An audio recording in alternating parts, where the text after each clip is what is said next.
the peace, prosperity, and welfare of our country and of those whose interests you have been committed to our church. Amen.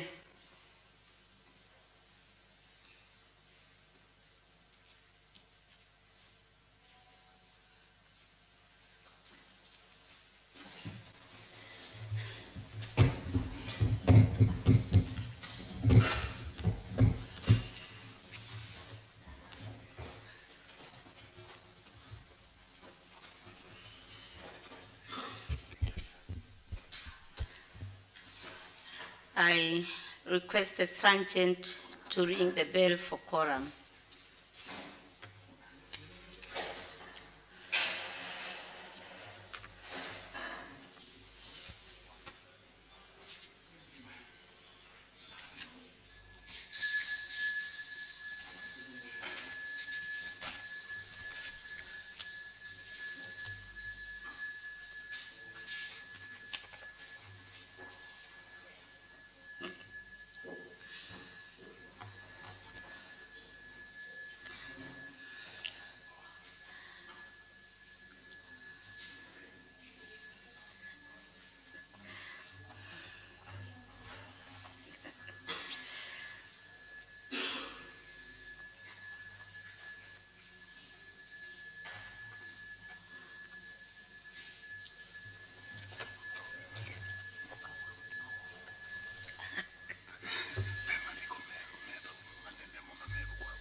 Mr. Sergeant at Arms, I'm told there is quorum.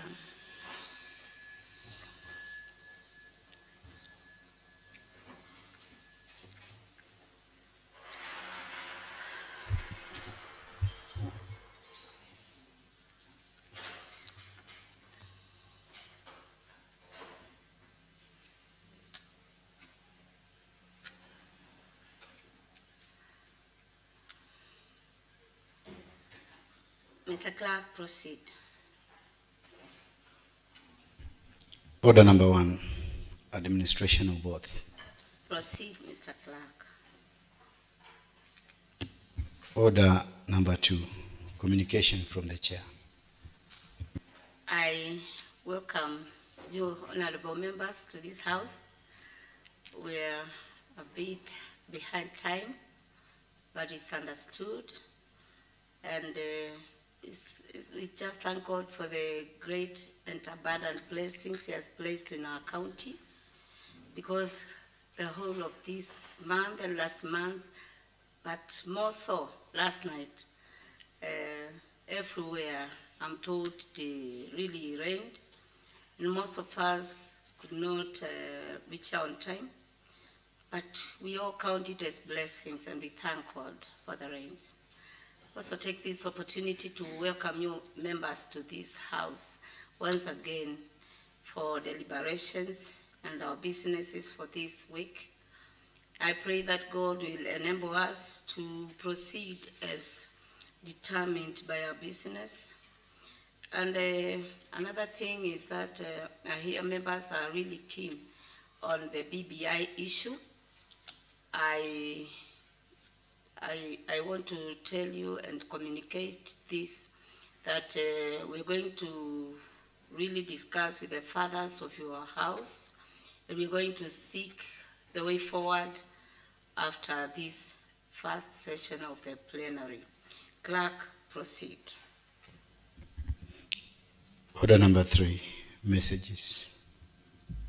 Proceed, Mr. Clerk. Order number 4, petitions. No petitions, Mr. Clerk, proceed. Order number 5, papers. Under this order, honorable members, we've got 2 papers. 2 papers, one by Honorable Geoffrey Kamulu. The other one is by Honorable Cosmas Kieti, Chairperson Trade. Therefore, I request Honorable Geoffrey.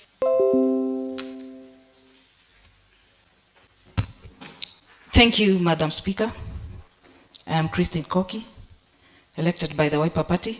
I'm a member of this committee and standing in for the chairperson, Honorable Kamuli. Honorable Speaker, I beg to lay the following paper on the table of the House today, Tuesday, the 26th day of November, 2019. The report of Youth, Women, PWDs and Sports Committee on the PWDs Stakeholders Forum, hosted by Action Aid. Madam Speaker, I beg to lay. Honorable Christine, where is the paper? Can you lay the paper on the table?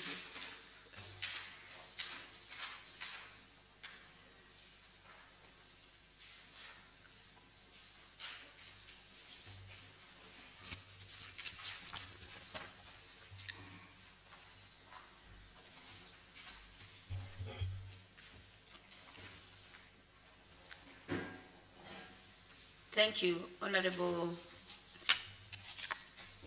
Christine. The other paper to be laid on this house on the table is by Chairperson, Honorable Cosmas Kieti, Chairperson, Committee on Trade, Economic Planning and Industrialization. Honorable Kieti.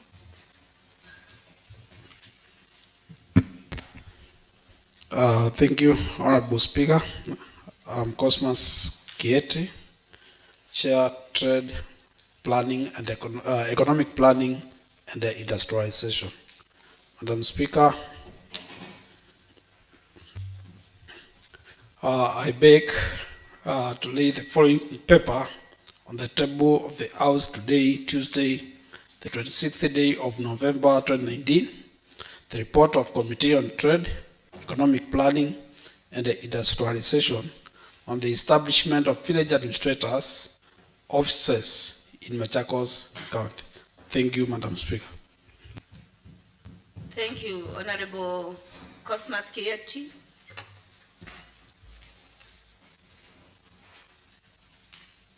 Mr. Clerk, proceed. Order number 6, notice of motion.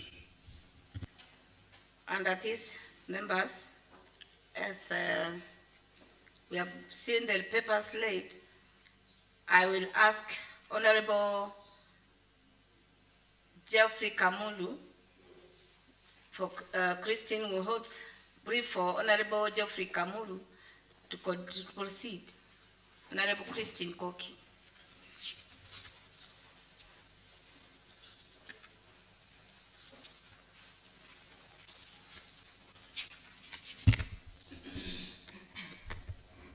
Thank you, Honorable Speaker. Once again, I'm Christine Koki, standing in for Honorable Geoffrey Kamulu, who is the chairperson of this committee. Honorable Speaker, that aware that full inclusion of persons with disabilities, PWDs, in the socio-economic and political aspects of the society remains to be a challenge that governments and PWD stakeholder organizations need to address and solve in a bid to achieve their rights as stipulated in Article 54 of the Constitution of Kenya 2010. Recognizing that the Youth, Women, PWDs and Sports Committee is mandated to deal with all matters related to youth welfare, women affairs, matters of equality, and affirmative action. Appreciating that the Youth, Women, PWDs, and Sports Committee got an invite to attend the ActionAid Kenya Forum on 5th September 2019, whose theme was promoting decent work for persons with disabilities through a disability inclusion support service.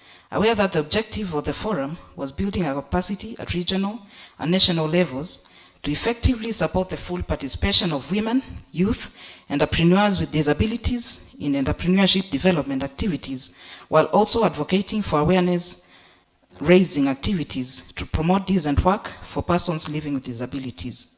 Honorable Speaker, I wish to give notice of motion that this Honorable House discusses and approves the Youth, Women, PWDs, and Sports Committee report on the PWDs Stakeholders Forum hosted by ActionAid Kenya. Thank you, Honorable Speaker. Thank you, Honorable Christine Koki. I now ask Honorable Cosmas Kieti, Chairperson, Committee on Trade, Economic Planning and Industrialization, to proceed on the notice of motion.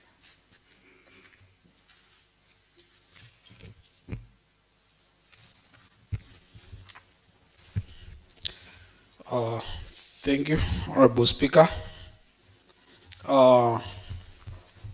Honorable Speaker, that aware that Section 52(1) of the Current Government Act 2012 provides that there is established the Office of Village Administrator for each village unit established in account. Aware that Section 53(1) provides that there is established for each village unit a village council comprising A, the village administrator, who shall be the chairperson of the village unit, village council, and B, not less than 3 and not more than 5 village elders, competitively appointed by the village administrator with the approval of the county assembly, taking into account gender balance. Acknowledging that, among other mandates, the Committee on Trade Economic Planning is mandated to ensure effective delineation and management of decentralized units and therefore conducted a case study in 4 wards to ascertain the establishment of village administrators' offices and their role in service delivery to the citizens of Machakos County. Honorable Speaker, I wish to give notice of motion that this House discusses and approves the report of the Committee on Trade, Economic Planning and Industrialization on the establishment of village administrators' offices in Machakos County. Thank you, Madam Speaker. Thank you, Honorable Kieti. Mr. Clerk, proceed. Order number 7, statements. Proceed, Mr. Clerk. Order number 8, motion. Under this order, I call upon Christine Koki, standing in for Geoffrey Kamulu, to proceed with the motion.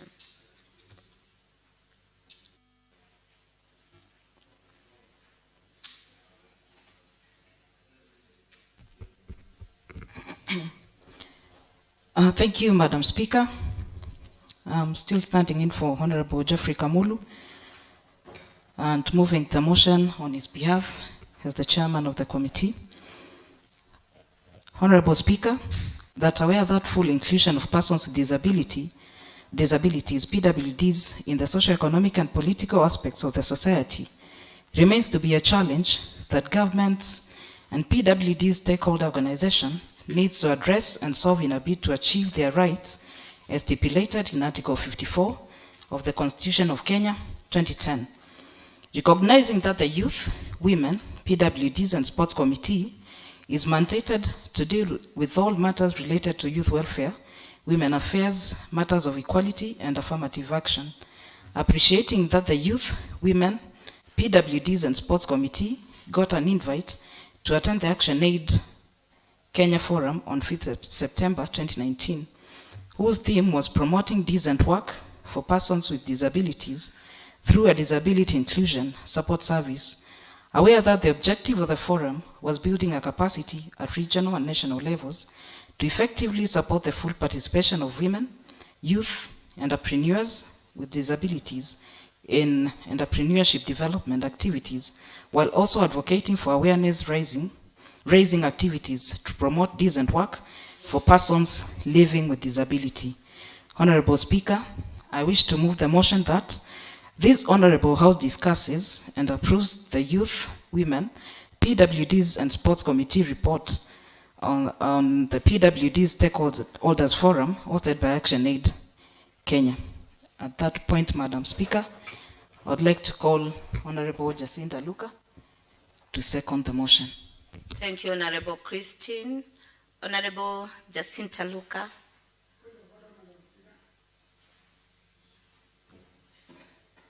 Point of order at this time. Yes, Madam Speaker, in the House, I think we have no quorum.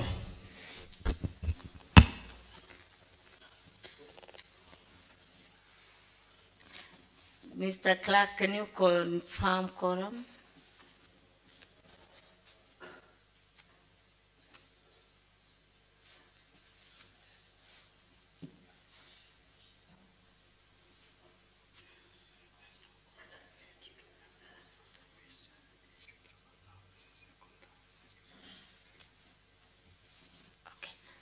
I will allow the seconder to proceed, and then I will make a decision after that. Thank you, Madam Speaker. My name is Honorable Jacinta Luka, and I do second the motion. Thank you. Thank you, Honorable Jacinta, for seconding that motion.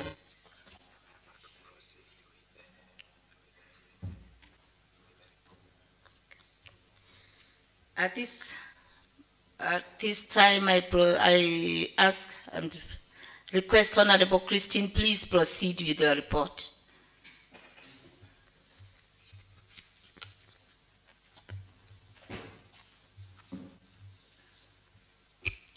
Thank you, Madam Speaker. Once again, my name is Christine Koki, standing in for the chairman of this committee. And this is the report for Youth, Women, PWDs, and Sports Committee on the PWD Stakeholders Forum hosted by ActionAid Kenya. Introduction. Honorable Speaker, Article 54 of the Constitution of Kenya, 2010, provides for the rights of persons living with disabilities.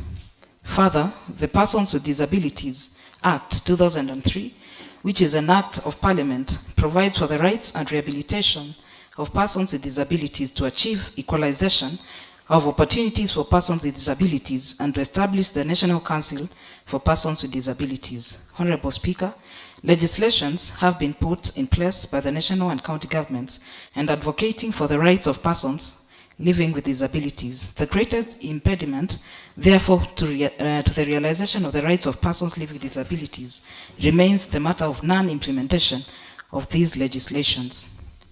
Honorable Speaker, persons living with disabilities can and want to be productive members of the society in both developed and developing countries, promoting more inclusive societies and employment opportunities for people with disabilities requires improved access to basic education, vocational training relevant to labor market needs and jobs suited to their skills, interests and abilities with adaptations as needed.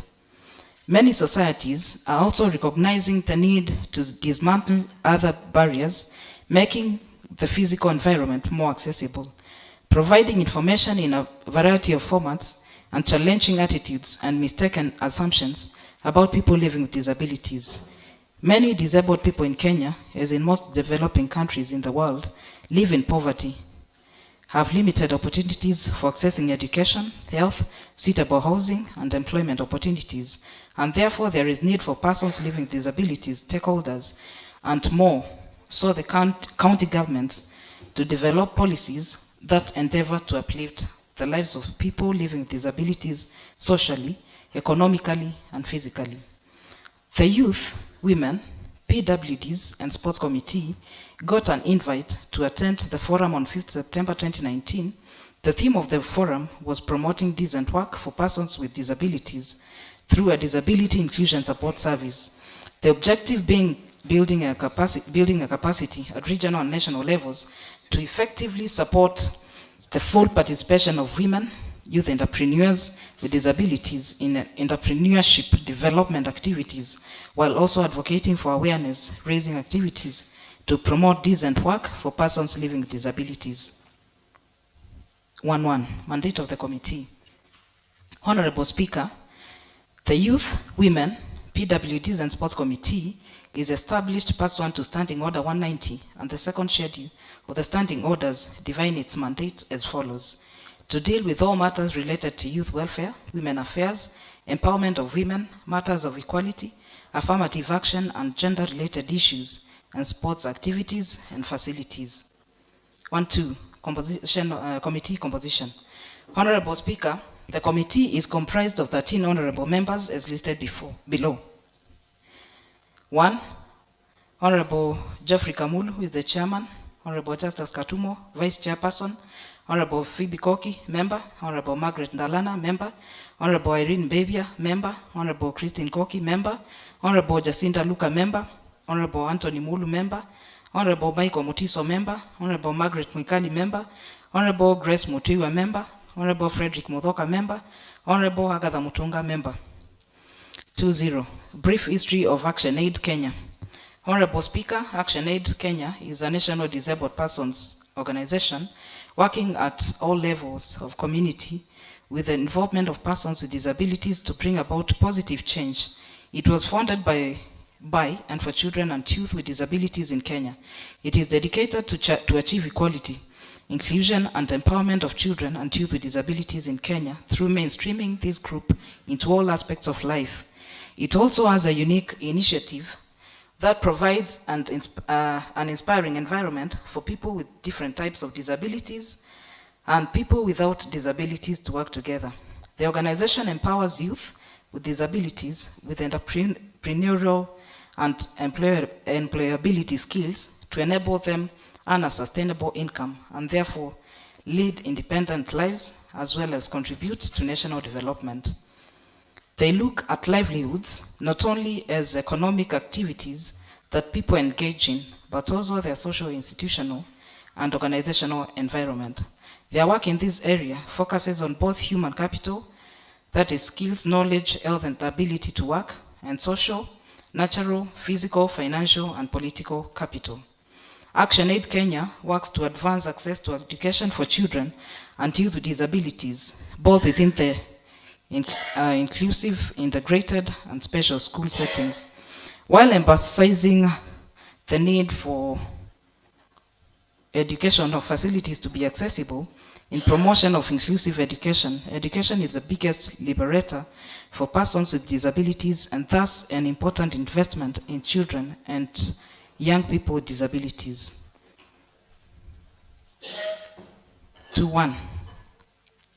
Agenda discussed at the forum. Honorable Speaker, presentations and discussions were focused on the below listed agenda. Supporting disabled persons organizations in the different counties to get organized as a platform for engagement in the governance process. Building the capacity of the coordinating disabled persons organizations to identify key resources, PWDs to contribute, enrich the discussions and inform strategic engagement in public participation forums. Creating an engagement framework for coordinated engagement between disabled persons, organizations, and the PWDs with the county assemblies, nominated MCAs representing interests of PWDs. Inducting and building the capacities of the nominated MCAs representing interests of PWDs on their role, opportunities for engagement with their constituents, and effective representation of the constituents in the assembly. Sensitization of all members of county assemblies on the need for inclusion of persons living with disabilities in legislative process, e.g. formulation of policies, creation of county budgets. Strategic engagement with assemblies on institutionally addressing barriers to engagement, e.g. employment of sign language interpreters, preparation of documents in Braille. 3.0. Observations made from this discussion. The members observed that despite the several legislations, regulations, and constitutional provisions protecting PWDs, they still remain among the marginalized lot in Kenya. Persons living with disabilities in Kenya hardly access any specialized support service in urban and rural areas. Instead, they depend on third parties for support. In the major cities of Kenya, the disabled do not enjoy the right to access public spaces, as most of the facilities are yet to comply with the legislation. The Constitution of Kenya 2010 binds all construction works to include ramps for physically challenged persons to easily access the facilities. This state of affairs has forced the majority of the PWDs to be left behind in the socio-economic and political participation in the country. Their productivity levels have been greatly hindered, and this proves burdensome to the country's economic progress in the long run. The government still has the responsibility to take steps towards the full realization of the rights of the PWDs as set out in the Persons with Disability Act 2003. Honorable Speaker, it was noted the persons living with disabilities are not fully involved in the governance of their respective counties. Public participation refers to the process by which citizens as individuals, groups, or communities, also known as stakeholders, take part in the conduct of public affairs, interact with the state and other non-state actors to influence decisions, policies, programs, legislation, and provide oversight in service delivery, development, and other matters concerning their governance and public interests, either directly or through freely chosen representatives. The Constitution places the citizens at the center of development and related governance processes. It provides for public participation as one of the principles and values of governance. The government of Kenya recognizes that public participation strengthens and legitimizes state decisions, actions, and development interventions, and that it has an important, and that It is an important element of good governance and the foundation for a true democracy. The national and county government's commitment to public participation has been demonstrated through several efforts, albeit with some deficits. Persons living with disabilities in Kenya still face several challenges, which have remained unattended for quite some time, with no proper mechanism to curb them. These challenges include lack of universal access in the structural buildings, persons with disabilities living under extreme poverty, the high unemployment rate among persons with disability, and poor provisions for education and health services. In some parts of the country, persons with disabilities are locked in the house, while as others are tied on trees or other objects as if they are animals. Despite significant efforts to increase the opportunities for children to access schooling, there is still a serious under-enrollment of children with disabilities. County governments should do more, create awareness on disabilities, and reduce the stigma associated. The committee noted that the government of Kenya has adopted a number of laws and policies pertaining to people with disabilities, including the right to productive and decent work and basic services. The main ones are listed below. A, the Persons with Disabilities Act 2003. This is the comprehensive law covering rights, rehabilitation, and equal opportunities for people with disabilities. It creates a National Council of Persons with Disabilities as a statutory organ to oversee the welfare of persons with disabilities. The law also requires that both public and private sector employers serve 5% of jobs for reserve. I'll repeat that one, Madam Speaker. The law also requires that both public and private sector employers reserve 5% of jobs for disabled persons. The Public Service Code of Practice for Mainstreaming Disability in the Public Service 2010 obligates public entities to reasonably accommodate the needs of PWDs in public service by retaining, retraining, and deploying public servants who acquire disabilities in the course of duty. C, the Public Officers Ethics Act of 2003 creates an environment that nurtures respect for diversity, including disability. The Act demands of public officers to treat fellow public officers, including PWDs, with respect while discharging their mandate. D, the Public Procurement and Disposal Act 2015 and Regulation 2006 reserves 30% of public procurement for women, youth, and PWDs as a means of empowering them. E, Free Primary Education 2003, crucial to the attainment of universal primary education, removes all levies that previously prevented children, especially those from poor economic backgrounds, from accessing education. The scheme has been extended to special education and schools for children with disabilities through the provision of additional funding to meet the needs of children with disabilities in school. The main challenge lay majorly on the implementation of these legislations. 4.0, recommendations. Honorable Speaker, informed by the discussion held at the forum, the committee makes the following recommendations. A, implementation of the Machakos County Persons Living with Disabilities Act. Implementation of the Act will ensure creation of a board that will manage the affairs of PWDs and provide a framework for a coordinated approach by all government departments and institutions in the mainstreaming of disability across all planning, designing budget, implementation, and monitoring of services and development programs. B, disability awareness. The committee recommends the creation of disability awareness within the county, whereby persons living with disabilities will feel acknowledged and recognized by the county government. This will help in reducing stigma and in improving the sense of belongingness by persons living with disabilities. C, improved and expanded inclusive community facilities. The county government should ensure that all facilities are accessible to persons living with disabilities.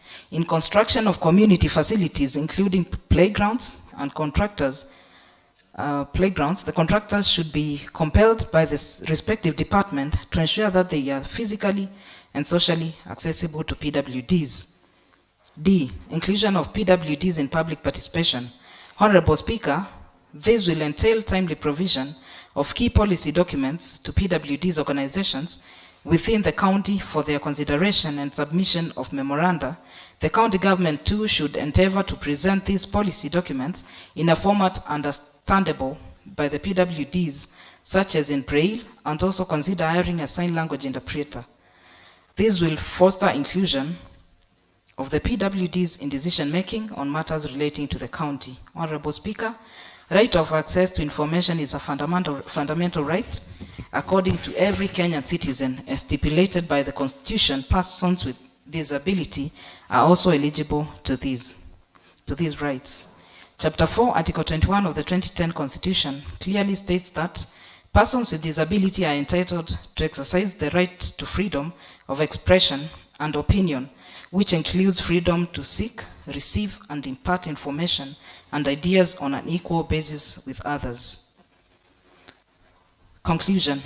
Honorable Speaker, advocacy for the marginalized in the society is a noble duty as it ensures equity and equality. As a county, we should strive to ensure that persons living with disabilities in the county are provided with equal opportunities socially and economically.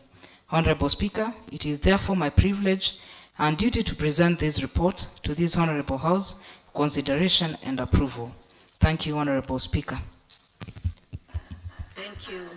Thank you, Honorable Christine Koki, for that very, very nice reading that you've done.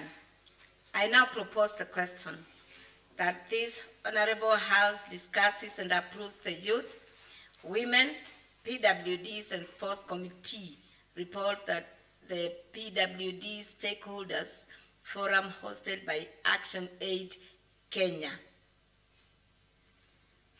Now, honorable members, this is now the property of this House, and there was an issue raised by Honorable Musimi on quorum. Mr. Clerk, I request that you confirm quorum before we proceed.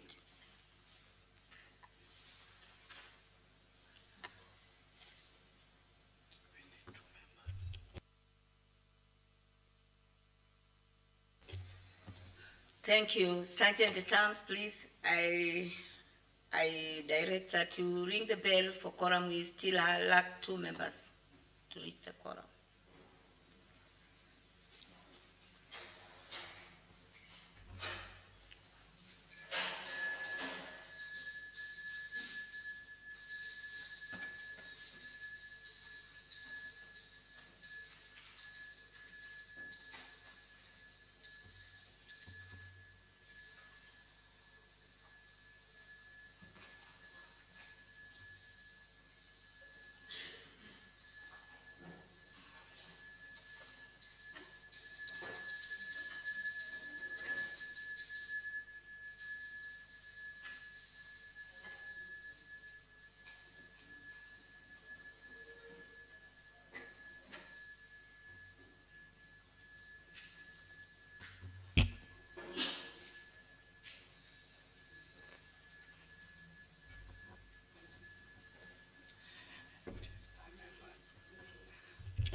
Sergeant, please stop the bell ringing.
Sorry.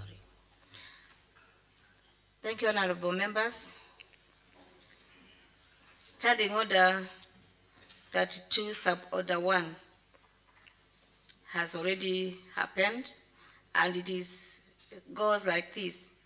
If at any time after the chair is taken or when the assembly is in committee, a member objects that there is not a quorum present, the speaker or the chairperson shall order a count of the assembly or the committee as the case may be. Sub order 2A. If the speaker is in the chair, the speaker shall adjourn the assembly until the next sitting without question put. Honorable members, I now adjourn the House. The House adjourns to the Tuesday, the 26th day of November 2019 at 2:30 p.m. Thank you.